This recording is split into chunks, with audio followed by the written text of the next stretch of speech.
രാഹുൽ മാങ്കൂട്ടത്തിന്റെ ജാമ്യാപേക്ഷ തള്ളിയിരിക്കുന്നു എന്നുള്ള ഏറ്റവും പ്രധാനപ്പെട്ട വിവരങ്ങളാണ് ഷീജ ചേരുന്നുണ്ട്. ഷീജ, ഒരുപക്ഷെ കേരളത്തിലെ സമൂഹം പ്രതീക്ഷിച്ചിരുന്നത് പോലെ തന്നെ നിയമത്തിന്റെ വഴിയിലേക്ക് വരിക, രാഹുൽ മാങ്കൂട്ടത്തിൽ എന്ന് പറയുന്ന സ്ത്രീ പീഡകൻ, ബലാത്സംഗ വീരൻ, ആ ഹാബിച്വൽ ഒഫൻഡർ, സെക്ഷൽ പ്രിഡേറ്ററിന് ജാമ്യം നിഷേധിച്ചിരിക്കുന്നു തിരുവനന്തപുരം സെഷൻസ് കോടതി. എന്താണ് വിവരങ്ങൾ നൽകാൻ കഴിയുന്നത്?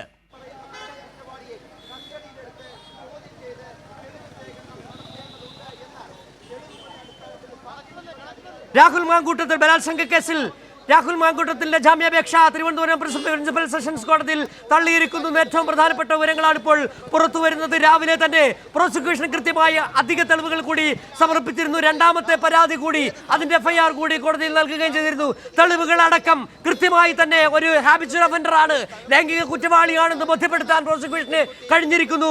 രാഹുലിന്റെ ജാമ്യാപേക്ഷ തള്ളിയിരിക്കുന്നു. രാഹുൽ അഴിക്കുള്ളിലേക്ക് പോകണം. എന്താണ് വിവരങ്ങൾ ഷീജ?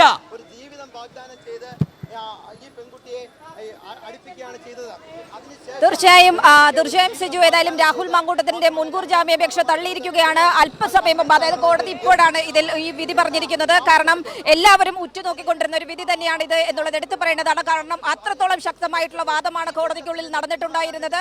കാരണം രാഹുലിന്റെ കുറ്റകൃത്യം തെളിയിക്കുന്ന രീതിയിലുള്ള തെളിവുകൾ, ഡിജിറ്റൽ തെളിവുകൾ, സംസാരിക്കുന്ന തെളിവുകളാണ് കോടതിയിൽ നൽകിയിട്ടുണ്ടായിരുന്നത്. ഇപ്പോൾ കോടതി ചേരുകയും രാഹുൽ മാങ്കൂട്ടത്തിന്റെ മുൻകൂർ ജാമ്യാപേക്ഷ തള്ളുന്നതായി കോടതി അറിയിക്കുകയും ചെയ്തിരിക്കുകയാണ്.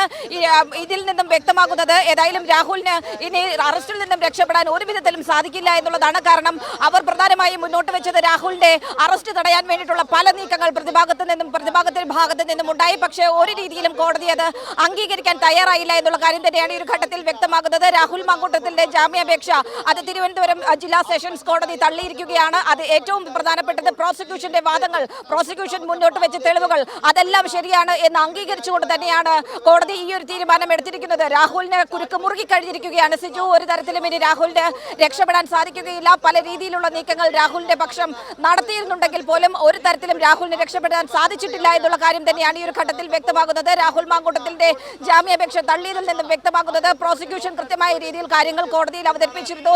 അതുകൊണ്ട് തന്നെ അതിൽ പ്രധാനമായും സൂചിപ്പിച്ചിരുന്നത്, അതായത് ഈ പെൺകുട്ടിയുടെ അതിജീവിതയുടെ പരാതിയുമായി ബന്ധപ്പെട്ടുള്ള കാര്യത്തിൽ ആ തെളിവുകൾ, സംസാരിക്കുന്ന തെളിവുകൾ, ആ പെൺകുട്ടിയും രാഹുലും തമ്മിൽ നടത്തിയ ഫോൺ സംഭാഷണം, മറ്റൊന്ന് അവർ തമ്മിൽ നടത്തിയ ചാറ്റിന്റെ വിശദാംശങ്ങൾ, അതുൾപ്പെടെയുള്ള കാര്യങ്ങളാണ് കോടതിയിൽ സമർപ്പിച്ചിട്ടുണ്ടായിരുന്നത്. അതിൽ ഏറ്റവും പ്രധാനപ്പെട്ട കാര്യം എടുത്തു പറയേണ്ടത് ബലാത്സംഗം നടന്നു എന്നുള്ള കാര്യം തെളിയിക്കുന്ന തെളിവുകൾ അത് കോടതി അംഗീകരിച്ചു എന്നുള്ളത് തന്നെയാണ് ഇതിൽ നിന്നും വ്യക്തമാകുന്നത്. മറ്റൊന്ന് നിർബന്ധിത ഗർഭചിത്രം നടത്തി എന്നുള്ളതാണ്.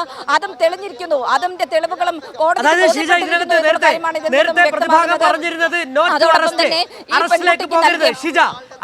അറസ്റ്റ് തടയണമെന്നായിരുന്നു. ഇവിടെ ആ ഹർജി, ആ അപേക്ഷ തന്നെ തള്ളിയിരിക്കുന്നു. അറസ്റ്റ് ചെയ്യാം, അറസ്റ്റ് തടസ്സമില്ല. ഈ ബലാത്സംഗ വീരനെ അറസ്റ്റ് ചെയ്യണമെന്ന് തന്നെ കോടതി വ്യക്തമാക്കിയിരിക്കുന്നു.